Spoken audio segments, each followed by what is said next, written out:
ఇంకా అది అందులో అనుమానమే లేకుండా ఖచ్చితంగా ఈ ప్రభుత్వం ఏదైతే పనిచేస్తుందో వారికి ప్రత్యామ్నాయంగా పోరాడుతున్న ఒకే ఒక్క పార్టీ బీఆర్ఎస్ అనే మాట స్పష్టంగా ప్రజలు చెప్పారు.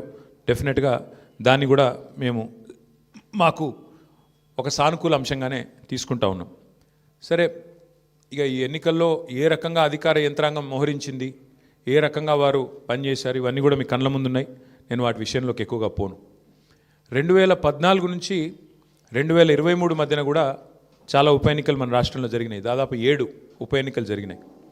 ఈ 7 ఉప ఎన్నికలు పాలేరు కానీ, నారాయణ్ ఖేడ్ కానీ, హుజూర్ నగర్ కానీ, దుబ్బాక కానీ, నాగార్జున సాగర్ కానీ, హుజూరాబాద్ కానీ, మునుగోడు కానీ, ఈ అన్ని ఉప ఎన్నికల్లో మీరు ఆ రోజు కనుక గమనించినట్టయితే అప్పటి ప్రతిపక్ష పార్టీ కాంగ్రెస్ పార్టీ, ప్రధాన ప్రతిపక్ష పార్టీ, ఒక్క ఉప ఎన్నికల్లో కూడా గెలవలేదు.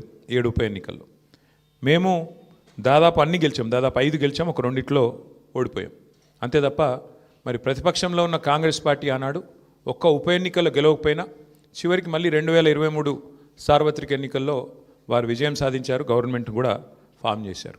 అట్లాగే మధ్యలో జిహెచ్ఎంసీ ఎన్నికలు వస్తే కూడా, గ్రేటర్ హైదరాబాద్ కార్పొరేషన్ ఎన్నికల్లో కూడా మరి ప్రతిపక్షంలో ఉన్న కాంగ్రెస్ పార్టీకి ఆనాడు కేవలం 1-2 కార్పొరేటర్ సీట్లు వచ్చిన విషయం కూడా ఒక్కసారి గమనంలోకి తీసుకోవాలని చెప్పి కూడా నేను కోరుతా ఉన్నా. అట్లాగే ఈ ఎన్నికల్లో ముఖ్యంగా ప్రజల తరపున వాదన బలంగా వినిపించగలిగాం. ఎన్నికల ఎజెండాను ఖచ్చితంగా నిర్దిష్టంగా బలంగా ప్రతిపక్షంగా మేమే సెట్ చేయగలిగాం.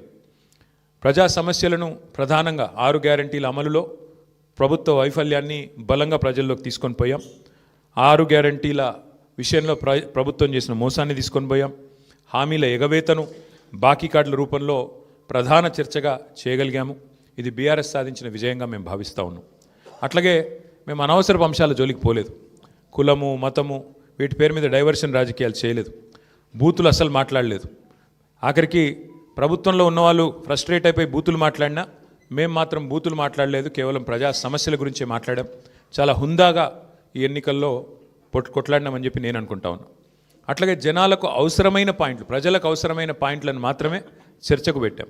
కాంగ్రెసు, బీజేపీ ఎన్ని రకాలుగా మమ్మల్ని కవ్వించే ప్రయత్నం చేసినా సంయమనం కూడా పాటించాం. అట్లాగే మేమేం చేశాము, ఎందుకంటే ఒక 10 ఏళ్ళు ప్రభుత్వాన్ని నడిపిన ఒక జవాబుదారీ పార్టీగా, ఒక బాధ్యత గల ప్రతిపక్షంగా 10 ఏళ్ళు మీరు ఏం చేశారు జూబ్లీహిల్స్ కంటే 5,328 కోట్లతో అభివృద్ధి సంక్షేమ కార్యక్రమాలు చేశామని చెప్పి లెక్కల సహితంగా మరి ప్రజల ముందు పెట్టాము. చాలా పారదర్శకంగా పనిచేశామని చెప్పి ఎన్నికలు కూడా పోయినాం. అట్లాగే కాంగ్రెస్ ఎగ్గొట్టిన వాటిని కూడా లెక్కలతో సహా ఇంటింటికి తీసుకొని పోయాం బాకీ కార్డుల ద్వారా. అట్లాగే ప్రజా సమస్యలు, బస్సు ఛార్జీల పెంపు మీద నిరసన చెప్పాము. బస్తీ దవాఖానాలు విజిట్ చేసి ప్రభుత్వ యంత్రాంగంలో చలనం తీసుకొచ్చాము. హైడ్రా విధ్వంసం మీద, ప్రభుత్వంలో ఉన్న పెద్దల ద్వంద్వ ప్రమాణాల మీద, డబుల్ స్టాండర్డ్స్ మీద కూడా ప్రభుత్వాన్ని ఎండగట్టగలిగాం. ఆటో అన్నల సమస్యలను కూడా ప్రభుత్వం దృష్టికి తీసుకురాగలిగినాం. వాళ్ళ తరపున కూడా గట్టిగా మాట్లాడినాం. హైదరాబాద్లో రోడ్ల దుస్థితి విషయంలో కూడా ప్రభుత్వాన్ని కదిలింపజేయగలిగినాం. శాంతి భద్రతల విషయంలో కూడా మా నిరసన గట్టిగా చెప్పాం. ఈ రకంగా ప్రజా సమస్యలనే కేంద్ర బిందువుగా మా పార్టీ ఎన్నికల ప్రచారాన్ని చాలా హుందాగా నిర్వహించింది. తద్వారా ప్రభుత్వం కూడా మాట్లాడక తప్పని అనివార్యత కల్పించాం. చివరికి 2 ఏళ్లలో ఒక్కసారి కూడా మరి సమీక్ష చేయని ముఖ్యమంత్రి గారు ఆఖరి ఎలక్షన్ ముందు రోజు 6 గ్యారంటీల మీద సమీక్ష చేయక తప్పని పరిస్థితి కూడా వచ్చింది అంటే ముమ్మాటికి అది బీఆర్ఎస్ విజయమే. అట్లాగే 2 ఏళ్ళుగా మైనారిటీకి మంత్రివర్గంలో స్థానం లేదు. బీఆర్ఎస్ ఏదైతే మరి మంత్రివర్గంలో ఇట్లా మైనారిటీలకు స్థానం లేదు, ఒక ఎంపీ లేరు, ఎమ్మెల్యే లేరు, ఎమ్మెల్సీ లేరు అని గట్టిగా మాట్లాడితే చివరికి అనివార్యంగా అజారుద్దీన్ గారికి మంత్రి పదవి ఇయ్యక తప్పని అనివార్యత కల్పించింది కూడా ఖచ్చితంగా మా యొక్క ఎన్నికల ప్రచార సరళి. తప్పకుండా ప్రధాన ప్రతిపక్షంగా మరి మా బాధ్యత మేము నిర్వర్తించినాం. సరే, సహజంగానే ఒకటి మాత్రం ఉంది, గెలుపు ఓటములు పెద్దలు కేసీఆర్ గారు ఎప్పుడు చెప్తుంటారు, గెలవాల్సింది పార్టీలు కాదు, గెలవాల్సింది ప్రజలు అని. మేము కూడా మనస్ఫూర్తి కోరుకునేది ప్రజాస్వామ్యంలో చర్చ జరగాల్సిందే, మీడియాలో జరగాల్సిందే, బయట జరగాల్సిందే, తప్పకుండా ప్రజల్లో కూడా జరగాల్సిందే. ఈ ఎన్నిక ఎట్లా జరిగింది అనే విషయంలో కూడా చర్చ జరగాలి. ఎందుకంటే ఈరోజు కాదు, మేము 4 రోజుల ముందే చెప్పాం ఎన్ని రకాల అక్రమాలకు కాంగ్రెస్ తెరలేపిందో చెప్పాం. అభ్యర్థి యొక్క సొంత తమ్ముడికి 3 ఓట్లు ఉన్న విషయాన్ని మీ ముందు పెట్టాం. ఆధారాలతో సహా మేము స్పష్టంగా మీ ముందు బయట పెట్టాం. ఎన్నికల కమిషన్ అడిగాం, కోర్టుకు పోయాం. ఎన్ని ప్రయత్నాలు చేయాలో అన్ని ప్రయత్నాలు పారదర్శకంగా ఫ్రీ అండ్ ఫెయిర్ ఎలక్షన్ కోసం జరగాలని ప్రయత్నం చేసినాం. షెడ్యూల్ వచ్చిన నాటి నుంచి పోలింగ్ డే దాకా ఏమేం జరిగినాయో, ఎన్ని రకాల అక్రమాలు, ఎన్ని రకాల అవకతవకలు, ప్రలోభాలు, ఎన్ని రకాల ఒత్తిళ్ళు, ఇవన్నిటి మీద కూడా చర్చ తప్పకుండా జరగాల్సిందే. ఏదేమైనప్పటికీ సరే, అల్టిమేట్గా ప్రజాస్వామ్యంలో ప్రజా తీర్పు శిరోధార్యం. తప్పకుండా మరి ఇవాళ మేము కూడా ఓట్లేసిన ప్రజలకు ధన్యవాదాలు చెప్తున్నాం. అట్లాగే మిగతా వారికి కూడా మేము విజ్ఞప్తి చేస్తూ ఉన్నాం. ప్రధాన ప్రతిపక్షంగా మా పాత్రను మీరు గమనించారు. ప్రధాన ప్రతిపక్షంగా మేము గెలవాలని కోరుకున్నాం, సహజంగా గెలుస్తామని ఆశించినాం. బట్ ఎలాంటి నిరాశ లేదు. మా పని మేము చేసుకుంటూ పోతూనే ఉంటాం.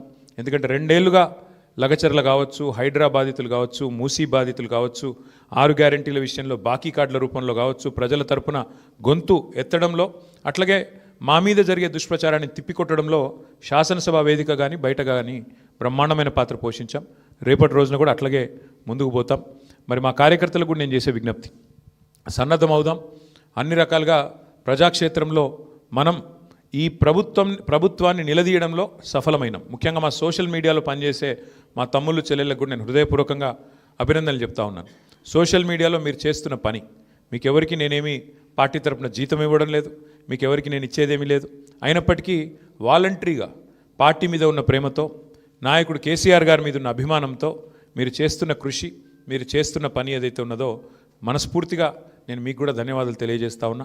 అట్లాగే మా పార్టీ కార్యకర్తలకు, మరి మా గులాబీ కుటుంబ సభ్యులందరికీ నేను చేసే ప్రార్థన, దీంతో మనం నిరాశపడవలసిన అవసరం లేదు, బాధపడవలసిన అవసరం లేదు. తప్పకుండా ముందుకు పోదాం. అట్లా అనుకుంటే ఇవాళ జాతీయ స్థాయిలో కూడా మీరు చూసినట్టయితే మరి కాంగ్రెస్ పార్టీ బీహార్లో తన ఉనికిని కోల్పోయే పరిస్థితి ఉన్నది. కాబట్టి ఇవన్నీ సహజం, గెలుపులు ఓటములు సహజం. దీన్ని ఏదో పెద్ద సెట్ బ్యాక్ లాగా చూసుకోవాల్సిన అవసరం లేదు. తప్పకుండా మరింత బలంగా వద్దాం, ముందుకొద్దాం. ఒక రబ్బర్ బంతిని గోడకేసి కొడితే ఎట్లయితే తిరిగి బలంగా వెనకకు వస్తుందో అట్లా మనం కూడా తప్పకుండా తిరిగి వెనక్కొద్దాం. పెద్దలు కేసీఆర్ గారు తిరిగి రాష్ట్రానికి ముఖ్యమంత్రిగా మళ్ళీ బాధ్యతలు చేపట్టేదాకా ఎవరి శక్తి మేరకు వారు శక్తి వంచన లేకుండా కష్టపడదామని చెప్పి మా నాయకులు కార్యకర్తలకు మరొకసారి ధన్యవాదాలు తెలియజేస్తూ, కష్టించి పనిచేసిన మా నాయకత్వం మొత్తం కూడా ఇక్కడ ఉంది. ఒక ఇద్దరు గురించి నేను ప్రత్యేకంగా చెప్పాలి. హరీష్ రావు గారు మధ్యలో పాపం వారి తండ్రి అనుకోకుండా అకాల మరణం జరిగింది. అయినప్పటికీ ఆయన ఇవాళ కూడా పూజలో ఉన్నారు. ఈ నిమిషానికి కూడా పాపం వారి తండ్రి గారికి సంబంధించిన స్వర్గపాత్రకు సంబంధించిన పూజలో ఉన్నారు. అయినప్పటికీ ఇంట్లో ఉండి కూడా ఆయన కూడా చాలా కష్టపడ్డారు. వారితో పాటు ఇంకా చాలామంది, మా రవీంద్రరావు గారు మా ఎమ్మెల్సీ, వారి సొంత అన్నగారు చనిపోయినారు. అన్నగారు చనిపోతే కూడా ఉదయం పోయి సాయంత్రం వచ్చినారు. అంటే అంత కమిట్మెంట్తో మా నాయకత్వం పనిచేసింది. అట్లా ఇంకెంతోమంది ఉన్నారు. నేను ఒకరిద్దరు పేర్లు చెప్తున్నాను, ఏమనుకోవద్దు. ఎంతోమంది నాకు తెలిసిన 2 ఎగ్జాంపుల్ చెప్పినాను. ఇంకెంతోమంది తమ తమ కుటుంబాలను వదిలేసి దీపావళి కూడా పోకుండా, మా నాయకులు హైదరాబాద్లోనే ఇక్కడే ఉండి దీపావళి పండుగ కూడా పోకుండా, కుటుంబంతో ఉండకుండా జూబ్లీహిల్స్ నియోజకవర్గంలోనే మకాం వేసి పనిచేసినారు. వాళ్ళందరికీ కూడా నేను శిరస్సు వంచి ధన్యవాదాలు తెలియజేస్తా ఉన్నా. సరే, దీన్ని ఒక చిన్న సెట్ బ్యాక్గా చూస్తాం తప్ప ఇంకోటి కానీ కాదని మళ్ళొకసారి తెలియజేస్తూ, పత్రికా మిత్రులు కూడా అందరు సహకరించారు, మా ఇంటర్వ్యూలు తీసుకున్నారు, ప్రజల వాణిని కూడా వినిపించారు. మీకు కూడా ప్రత్యేకంగా మీడియా కూడా ధన్యవాదాలు తెలియజేస్తూ మీ అందరికీ నమస్కారం. Thank you. ఏమైనా అడగదలుచుకుంటే అడగచ్చు, లేదంటే